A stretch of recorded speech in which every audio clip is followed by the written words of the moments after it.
Hello guys! Isa na namang tip ang ibibigay ko sa inyo. Happy Sunday sa ating lahat. Ayan. Para po kuminis ang ating balat, lalo po sa may mga pimples, wag po kayo magsasabon ng mukha dahil lalo pong dumadami ang pimples pag nagsasabon. Dapat po ay tubig lang ang inyong ipaghihilamos sa may mga pimples. Ganyan po ako noon.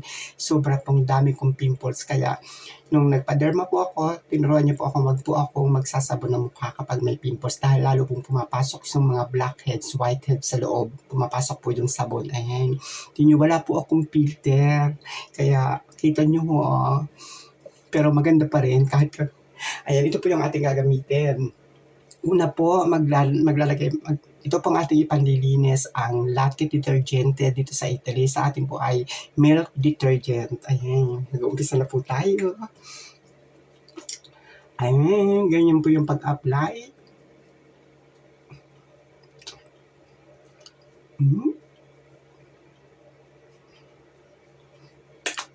Ayan, kita nyo.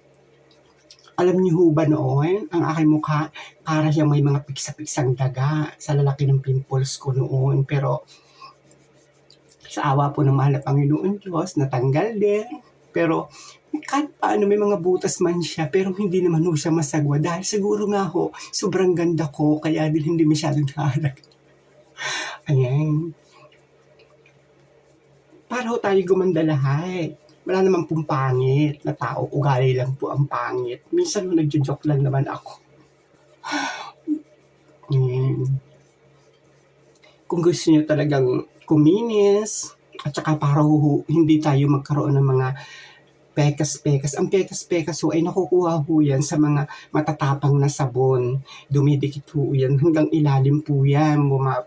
Pumapasok po sa loob. Hindi po akala nyo lang sa labas lang. Yan ho ay pumupunta po sa ilalim ng ating balat. Kaya minsan ho mahirap alisin yun hong pekas na tumutubo sa ating pisngi. Huwag kayang gagamit ng mga sobrang tatapang na sabon na nagpapalit-palit yung mukha. Lalo hong nagkakaroon ng damage ang ating mukha. Kasi ho, importante ho yun dahil hindi naman magkakaka sa atin ang mga lalaki kung ang ating pisngi Diyos ko, panlaban din natin yun. Sabi mo ba? Ito naman po ang sunod natin gagamitin para po palinis ang ating mukha. Yan po. Para po siyang Eskinol. Dito po sa Italy. Ito po yung ginagamit kong brand. Clinians. Ayan. Yan. Ganyan po yung pag-a-apply. Hindi na po ako nagsasabon ng mukha. Naghihilamos lang po ako. Tapos sa gabi ho, hindi ho ako din nagbabasa ng mukha, laluhot ako ay namamlansya sa amo, laluhot pagod. Ayun, nililinis ko lang siya ng milk detergent o latte detergente. Tapos, a-applyan ko ho siya ng parang Eskinol pagkatapos ko nang maglinis ng latte detergente. Ayan,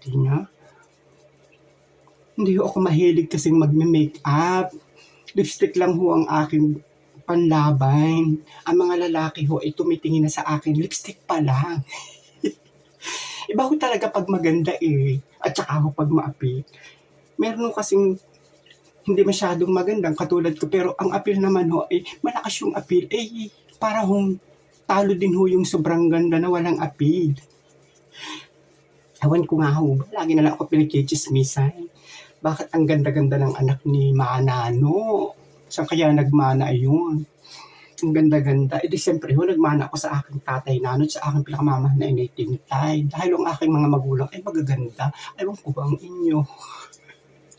Hindi magaganda ho lahat ang ating mga magulang at dapat ho natin mamahalan natin ang sobra-sobra. Higit pa sa ating buhay dahil sila ay importante sa ating buhay. Lalo po sa akin, pinaka-importante sa buhay ko yung aking pinakamamahal na initintay at aking pinakamamahal na tatay Nano.